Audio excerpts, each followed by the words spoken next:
excited to have an open conversation today. We don't do that enough in this country, actually. You know, the best measure of our country's health, I was talking about this earlier today. You want to know what it is? It's not the number of green pieces of paper in our bank account. It's not the number of ballots we cast every November. The best measure of our country's health is the percentage of people who feel free to say what they actually think in public. Right now, we are doing poorly. The only way we're going to do better is by all of us, not just me, all of us, starting to speak the truth in the open again. I'll tell you a bit about myself. My parents came to this country 40 years ago with no money in their pocket. In a single generation, I have gone on to found multiple successful companies. I built a biotech company that developed a number of FDA-approved medicines. One of them is a life-saving therapy in kids that I'm proud of, probably is my greatest accomplishment in my career. I built an asset management firm called Strive to compete against the likes of BlackRock and State Street and Vanguard, pushing back against this ESG movement that's been a cancer on our American economy. Did that while marrying my wife, Apurva. She's a successful throat surgeon at Ohio State, saving lives of cancer survivors. That's where she is today. She's a hero. She's here on the weekends campaigning, but she keeps her full-time schedule for her patients. Raising our two boys in Ohio, following our faith in God. That is the American dream. And I am genuinely worried that that American dream isn't going to exist for our two sons and their generation unless we step up and do something about it. We're in the middle of a national identity crisis right now. That's where we are. Faith, patriotism, hard work, family. These things have disappeared, only to be replaced by new secular religions, wokeism, transgenderism, climatism, COVIDism, depression, anxiety, fentanyl, suicide. It's not an accident that we see the rise of these same poisons at the same time. They are symptoms of a deeper void of purpose and meaning in our country. And I see a Republican Party for a long time now. We have been running from something, criticizing the other side's vision of race, gender, sexuality, and climate, without actually offering a vision of our own. What do we actually stand for? Individual, family, nation, God. That beats race, gender, sexuality, and climate if we have the courage to actually stand for something. We can't just be running from something. Now is our moment to actually start running to something. To our vision of what it means to be an American today. What does it mean to be a citizen of this nation? That's what we need to answer. To me, it means that we believe in the ideals of 1776. Ideals like meritocracy and the pursuit of excellence. The idea that you get ahead in this country not on the color of your skin, but on the content of your character and your contributions. That's why I've said that we will end affirmative action and racial quota systems in every area of American life. It's been a cancer on our national soul, and we are done with it. It means we believe in the rule of law. And I say this as a kid of legal immigrants to this country. That means your first act of entering this country cannot break the law. That is why we will use our own military to secure our own southern border and our northern border too. That's what it means to stand for the rule of law in the United States of America. It means that we, the people, create a government that is accountable to us, not the other way around. That the people who we elect to run the government ought to be the ones who actually run the government. not those bureaucrats and those three-letter agencies and the shadow government that's really running the show today. You know, the war I'm going to wage as U.S. president is not going to be the pointless foreign war. It will be the war on our own shadow government right here in the United States. Draining the swamp, I'll tell you what that means. If I can't work for you as your next president for more than 8 years, which is a good thing, then neither should any of those federal bureaucrats reporting into me either. 8-year term limits for the bureaucracy instead of civil service protections. That's how you fix the corruption. 75% reduction in the number of federal bureaucrats by the end of my first term. We have one clean plan to get 50% of that done in the first month. This is the scale we're going to have to move at. Shut down government agencies that should no longer exist. From the FBI to the ATF to the CDC to the U.S. Department of Education. We're going to get in there and actually shut them down. That's how you revive the integrity of a constitutional republic. A CEO of the White House, here's how I'm going to do this, is don't start with last year's budget as the baseline, which is based on the prior years, which is in turn based on the prior years. No, start with zero as the baseline and ask what's actually necessary. Zero-based budgeting, that's how you tackle our national debt. What does it mean to be American? It means we have elections that we can trust and believe in. Single-day voting on Election Day as a national holiday with paper ballots and government-issued voter ID to match the voter file. And yes, English as the sole language on the ballot. That shouldn't be controversial. That's common sense. You see, these aren't black ideas or white ideas, not really. They're not even really Democrat ideas or Republican ideas. They shouldn't be. These are American ideas that we fought a revolution to secure in this country. And I believe deep in my heart that those ideals still exist. I am running for president to revive them.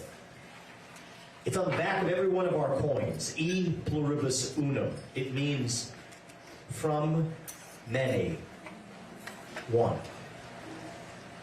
That's what we've lost in this country. I'm 38 years old. I'm the youngest person ever to run for U.S. president as a Republican. I'll tell you, our generation, we were taught to celebrate our diversity and our differences so much that we forgot all of the ways we are really just the same as Americans. And here's how we're going to get it back. That's what I said at the very beginning.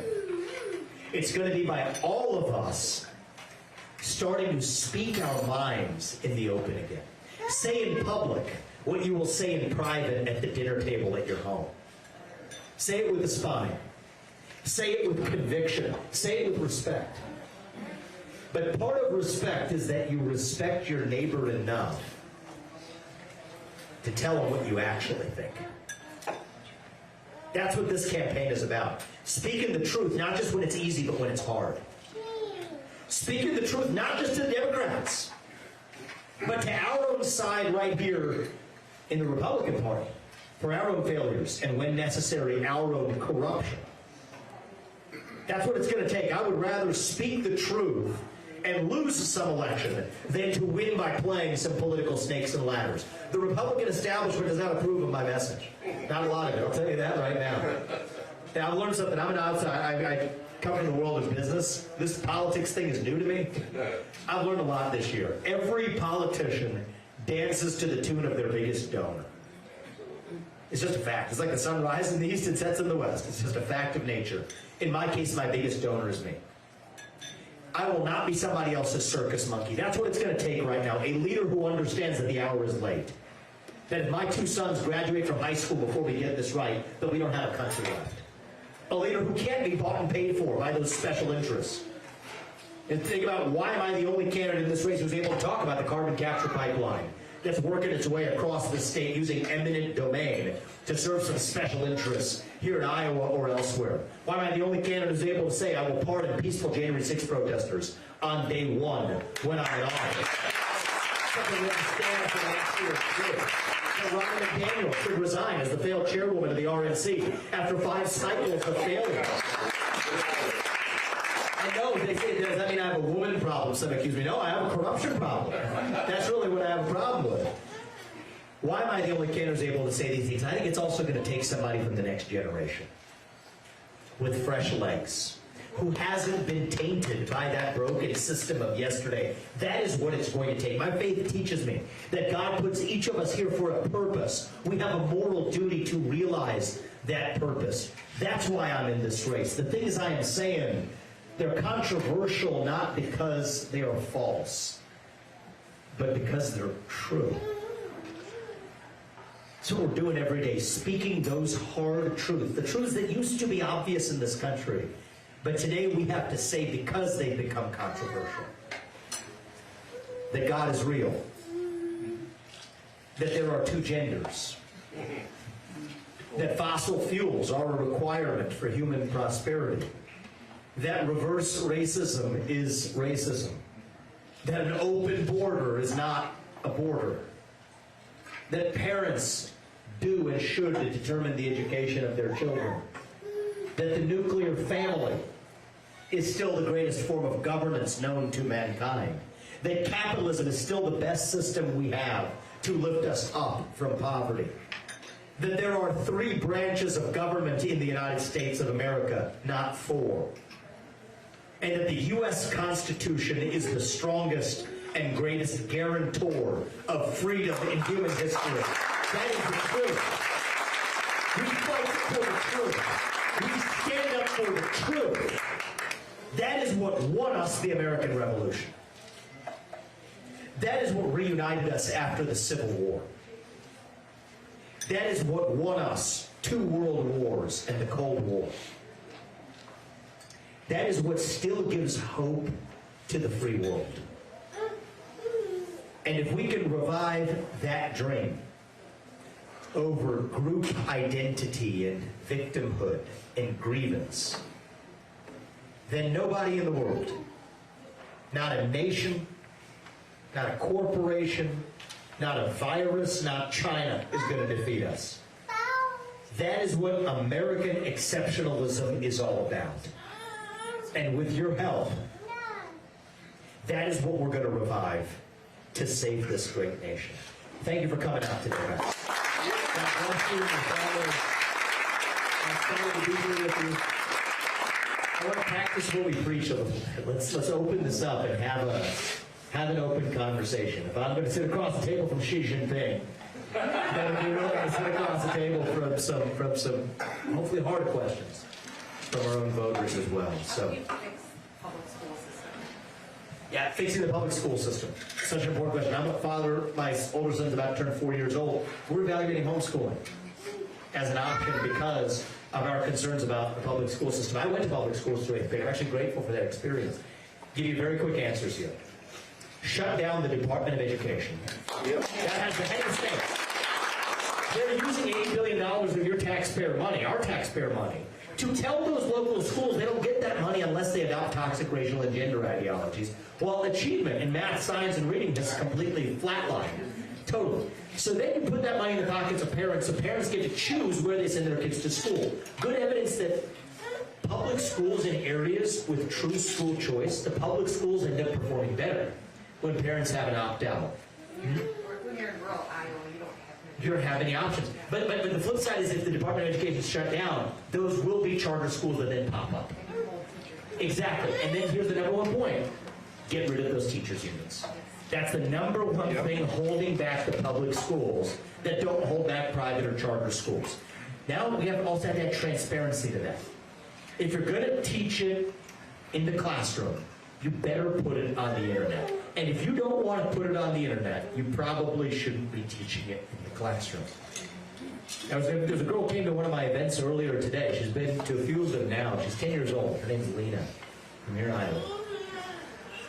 And she brought something to me, and I'm going to share it with you guys. I think every high school senior who graduates from high school should have to pass the same civics test that every immigrant has to pass to become a voting citizen of this country.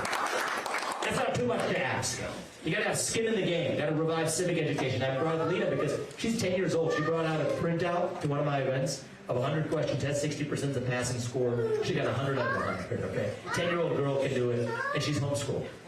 Every kid who graduates from private school should be able to do it as well. So, from public school, should be able to do it as well. So at least that gives you, at least in a nutshell, I might go into details, hours on this, but this is achievable. And it's our most important national asset is our next generation. We're failing to cultivate it. And I think it's my job as the U.S. President to do my part, and then it's going to be up to parents and localities and municipalities across this country to then do theirs. You have my word, I'll do mine. Thank you very much. I appreciate that. So we'll go right to you. As president, how will you get Congress to take our national debt seriously and stop the deficit budgeting that goes on year Yes. after year? Great question. So first of all, we need term limits in Congress. 2 terms in the Senate, 3 terms in Congress, period. That's just basic table stakes. Well, so how do you change term limits? That's a good question. So this is a circular loop because it requires 75% of the people who need to be term limited to vote for it. That's not going to happen unless, and this is where it takes an outsider with some fresh ideas. So here's what I said I would do, and it's going to work, is you at least have to grandfather in the people who are there. So they'll vote for it, but it doesn't apply to you. So the next person to fill the seat after them, I mean, it's shameful, but I'm a business guy. I think according to incentives. These people act according to their incentives, right? And then we'll ban, and same thing, we'll ban stock trading for any member of Congress. You shouldn't be able to lobby the government for 10 years after you've left. You shouldn't make money off your time in public service. They're not going to agree to these things. So I don't love this, but I'm a realist. We'll say that we'll grandfather in anybody who's there, but at least that rule then binds the future. That's how you drive change. But then back to the national debt, the budgeting process. Right now, presidents have gotten lazy. They don't really do the budget. The deep state hands over the budget. For me, all budget requests run through the White House, not 3-letter agencies. And we will never use last year's budget as the baseline. We will start with 0 as the baseline and ask what's actually necessary. And then there's one rapid means that we could use to have a double whammy positive. Buy down our national debt and grow the economy and fight inflation. What is that? Get the oil and natural gas underneath our ground, sell it, and use that to buy down our national debt. That grows the economy, fights inflation, and it fights the national debt without cutting Social Security or Medicaid or Medicare. That's exactly how we do this. So that's how I'm going to lead as the president. I have an opportunity to do that, but it takes, I think, a CEO in the White House to do it. I think it's about time we finally have one. So thank you. I appreciate that question. Thank you. I want to just open up for a second and just make sure, because I've got a few questions about this even earlier today. Does anybody have a question about or would be interested in hearing about my faith? Is that of interest to any of you? Okay, good. Thank you. Thank you. I got several people asked me one-on-one afterwards, so I thought let's just talk about it as a group. I'm Hindu. A little bit different than traditional faith of people who run for U.S. president. But I'll tell you this, I've been educated in Christian schools. I went to St. Xavier High School in Cincinnati, where I'm still on the board. A little bit of a hiatus for this presidential run, but I'm very involved. And I can tell you that we share the same value set in common. I'll tell you about my faith, so you know, because my faith is what guides me to this journey. My faith teaches me that God puts us here for a purpose. That we have a duty, a moral duty to realize that purpose.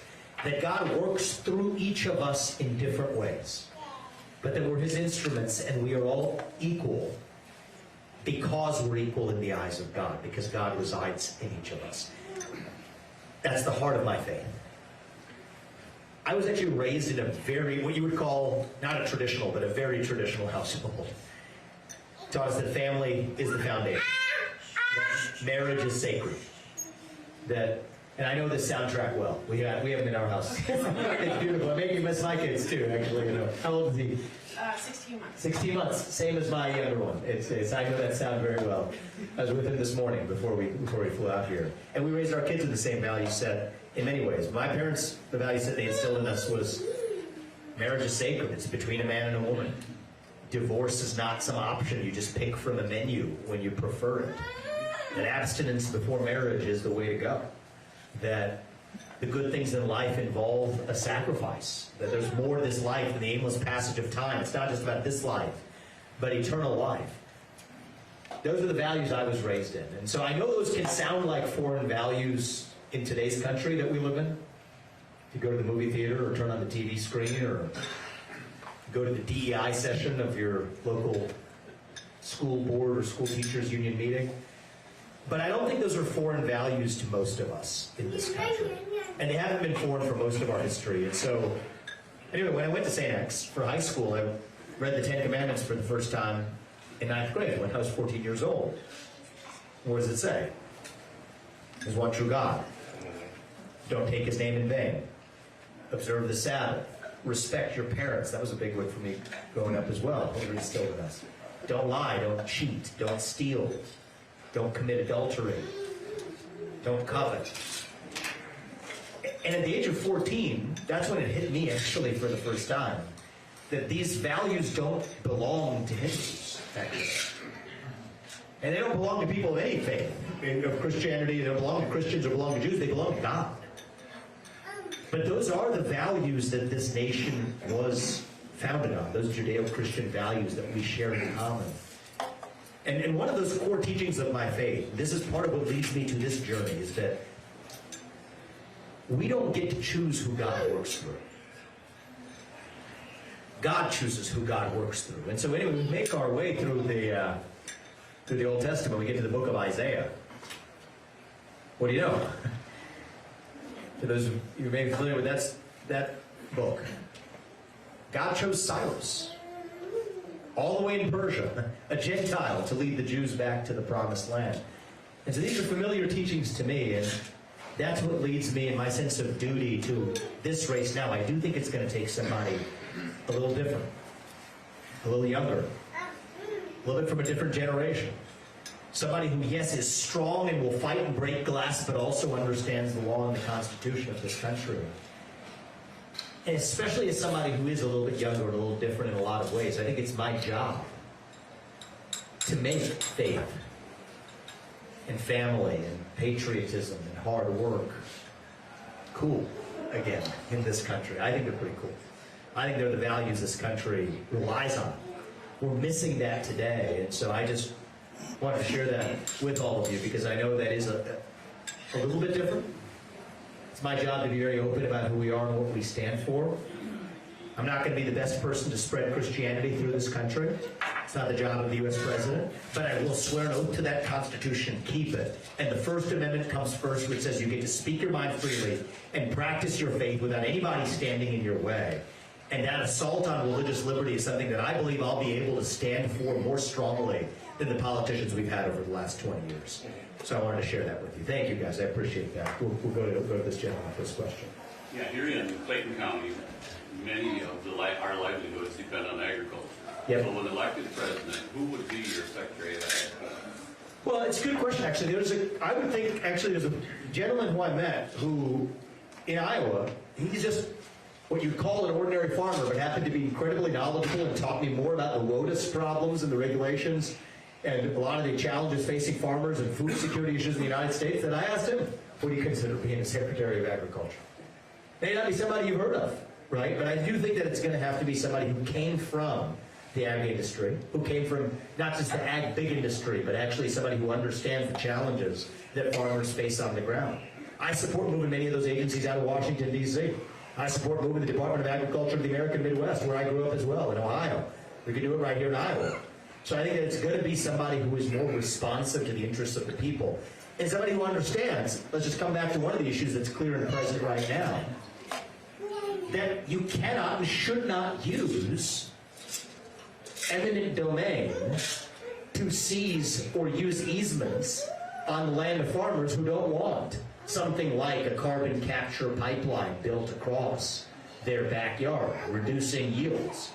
Actually, one leaked and had a rupture in Mississippi, sending a good portion of the number of people in that town to a hospital. Anybody, just by way of hands, you know the issue I'm even referring to here, the carbon capture pipeline?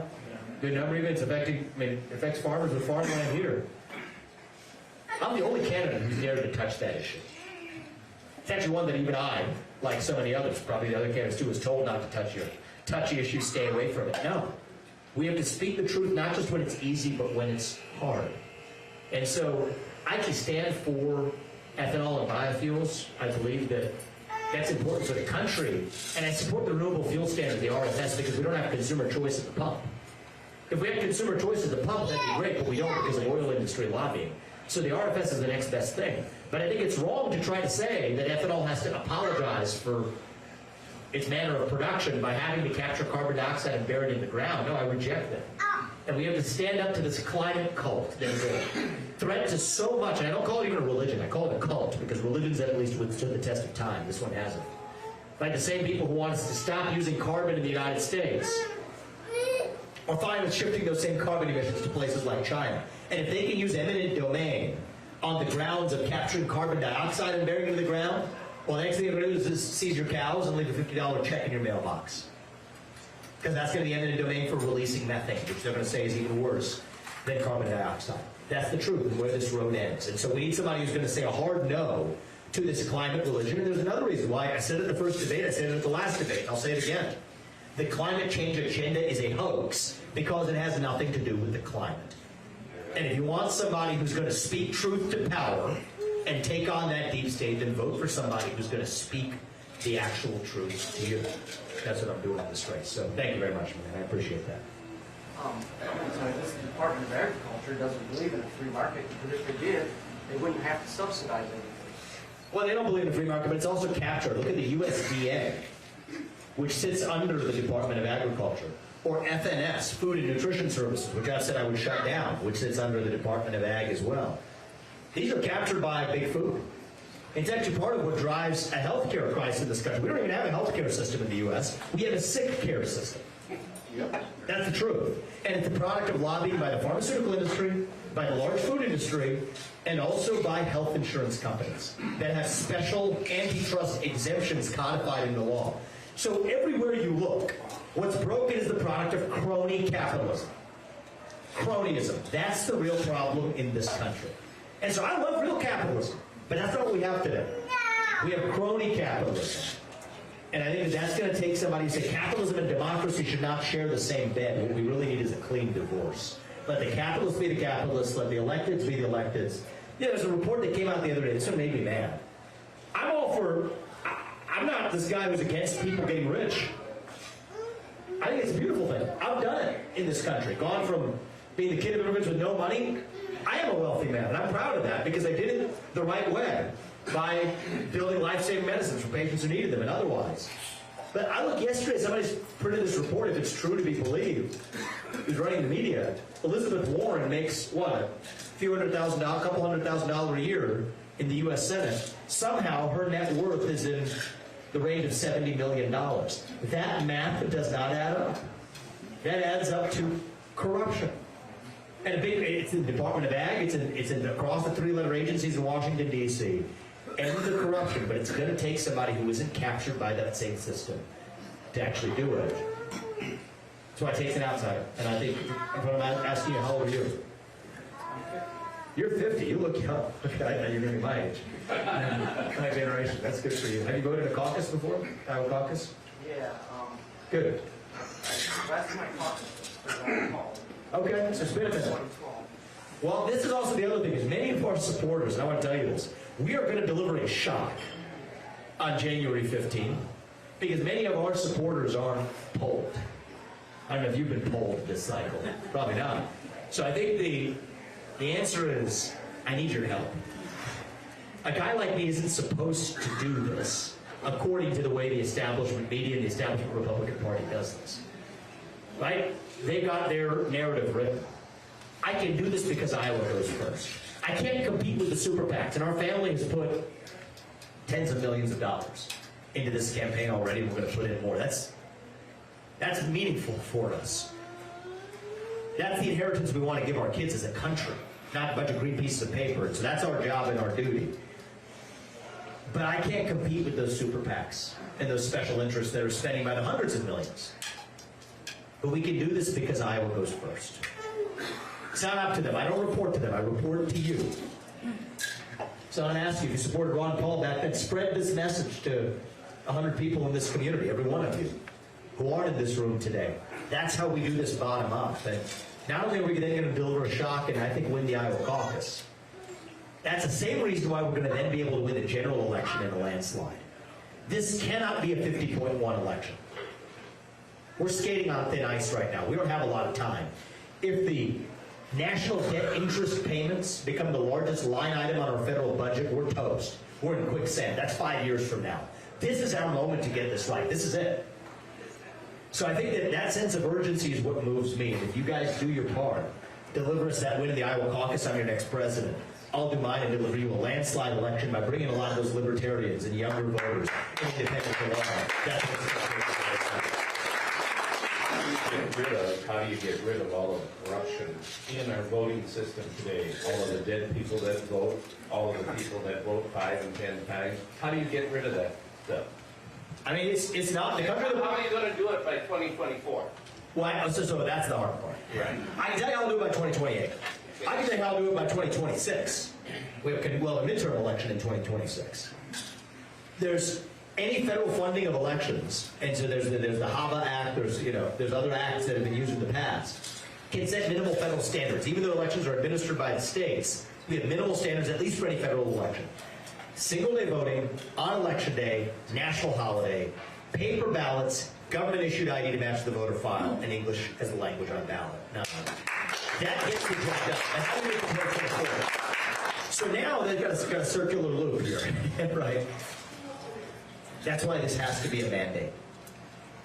This has to be Reagan 1980. And the difference between 50.1 and a landslide is the next generation showing up. 40% of our donors in this campaign are first-time ever donors to the GOP. That number is 2 to 4% for normal Republicans. So I think I'm unique in my ability to do this, and a landslide minus some shenanigans is still a decisive victory. And then we fix the broken rails that we're riding on. Well, we all know that the last election was stolen. Included by big tech. Let's not forget big tech's role in this. How and why can most of the states have the results that night, but the few states where there were swing states, they didn't have the results for What's your name, how sir? long? What's your name? Tom. Tom. I'm at a stage here where I'm done throwing my hands up in the air and complaining.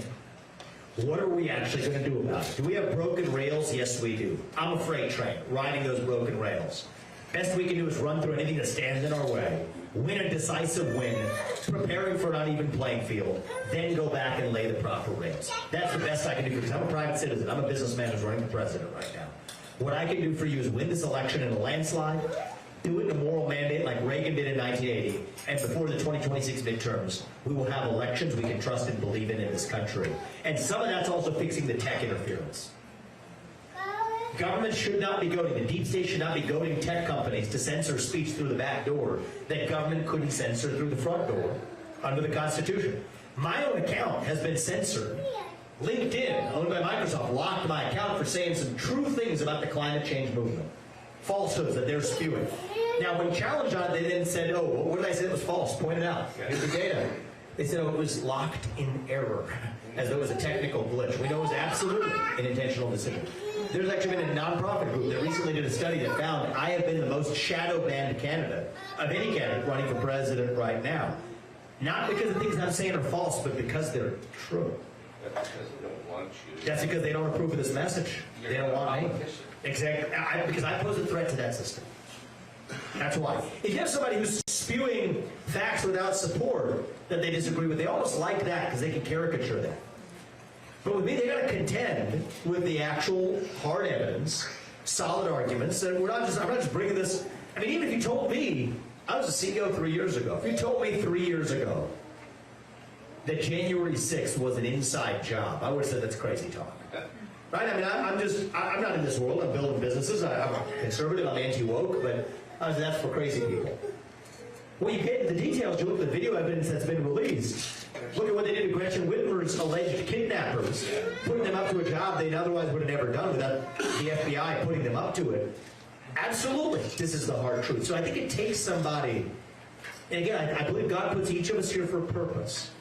I believe we each have our own unique God-given gifts. We have to use those in our unique way. And in my case, it's to make what has been labeled fringe conspiracy theories or what otherwise, by the origin of the pandemic, to the policies that are affecting what we do today, to say, no, this is the actual truth and we stand for it. Whether the Republican Party or the mainstream media approves of this message or not, we're going to speak the truth. Again, if you want somebody with the power to face down the deep state and speak truth to power, vote for the one candidate who's actually going to speak the hard truth to you. That's what it's going to take. And so you do your part, I'm going to do mine. Okay? We each have a role to play here, but I think January 15th is the first step of it. Now I'm going to go to the gentleman in the back. Hard question. Patient waiting. Since you crushed Nikki Clinton and Mr. Neil DeSantis, how do you break into the Trump loyalists? Well, look, I think it's just by speaking the truth. I don't think Trump loyalists are Trump loyalists. I think they're American loyalists. That's the truth. And any other candidate so far that's come up as a professional politician who's bought and paid for it, so they stick to American loyalty, which is to Trump. There's two America First candidates in this race, though. It's Donald Trump and myself. So look, if you want somebody who's, if you really, your sole criteria is somebody who's been there and done it, I can't compete with that. But I think that I give Trump a lot of credit for going as far as he went with the America First agenda. He rolled over that log, and we saw what crawled out. Now it's time for somebody to bring the pesticide, okay? And that's going to take somebody from the next generation. Great. I think it's going to take fresh legs. I think it's going to take somebody from the new generation to reach and lead the new generation. We have a crisis of national pride. 60% of young Americans say they would sooner give up their right to vote than to give up their access to TikTok. I mean, that's where we are right now. So it's going to take somebody a little different to reach and revive that next generation. And you know what, if I was 80 years old and, you know, if I had half the world coming after me or whatever, I'd tell you not to vote for me either right now. But I would take Trump as my most valued advisor in my first year. This isn't about ego. I want to know where the bodies are buried, but I'm doing this because I'm confident. I will take the America First agenda further than anybody else in this race. And you get to be an outsider once. Well, I'm the outsider in this race. And when I say I'm the only candidate, I mean I'm the only candidate who's able to say Ronna McDaniel needs to resign as failed chairwoman, that the carbon capture pipeline needs to end, that Ukrainian aid has been going to use for corrupt purposes, and we will immediately negotiate that deal. A 75% reduction in the number of federal bureaucrats. There's a reason why. You get to be an outsider once. And so my view is, you know, did they dupe Trump? Yes, they did. They told him you can't fire those employees because they have civil service protections. Well, read the law. Those civil service protections only apply to individual employee firings. They don't apply to mass layoffs. And mass firings are absolutely what I'm bringing to the DC bureaucracy. So it takes two things to get this right. And I want you guys to really understand this. I've hired thousands of people. You got to understand skills in people. And this is a job interview. I'm interviewing with you all. Okay, you're the boss. I'm the interviewee. Okay? It's going to take somebody who, on one hand, is an outsider with sharp elbows, willing to break glass, challenge the norms, get it done. I've been doing that on the debate stage. I'm going to be doing that in Washington, D.C. And I'm not going to be popular amongst many in the establishment for it. Too bad. I'm not in this to win friends. And Trump was that way, too. But it's also going to take an outsider who knows and understands the law and the Constitution. And those two things don't usually go together. Right? You got the law professor types, and I've been through law school and otherwise, you have the faculty lounge. People might understand the Constitution. You might have the business guy, but get duped about the law by the people who claim to be the experts. Those two things don't usually coincide in the same person. And I come back to the fact that I believe we were each put here for a purpose, and it is our duty to realize that purpose. And so, yes, I think I will go further with that America First agenda. That's my duty. So you do your part, I'm going to do mine. We're going to respect Trump's legacy more than anybody else will, because that's the right thing to do. But we're going to take this game even further and revive the actual country. Thank you very much. Last question. Would you consider Donald Trump as a vice president? I would. I think he could be an excellent vice president. And I think it's a pretty good role in this country. It's actually is. You know, I'd say I would take him as a top advisor and mentor. Certainly that first year in office during the transition, I like that. And you know what? If I were in his shoes, I think that'd be a pretty good bet too. He doesn't have to go through that hell again. Pretty good gig. I mean, it could be a pretty good gig. Let me do the work, and then actually, you know, we'll take use some of that experience. So I think that's not a crazy idea. What's your name? Gary. What's your last name? Fox. Gary Fox, a good name too. Well, you know what? If that's what ends up happening, we're going to give Gary Fox the credit for it. Because actually, the true answer to that question is absolutely. And the titles don't matter. It's a question of who's going to play the role of what moves this country forward to the next level. I think I've got to be leading from the front to really reach that next generation. So I'm going to play my part, and I'm going to ask Trump to play his. And so if he's the nominee, he'll have my full support. I expect to be the nominee, and I expect his full support as well. One other quick thing, you have to be careful to answer this because of the media. Are you going to, on day one, are you going to be a dictator like Donald said he was going to be? I'm going to be an executor.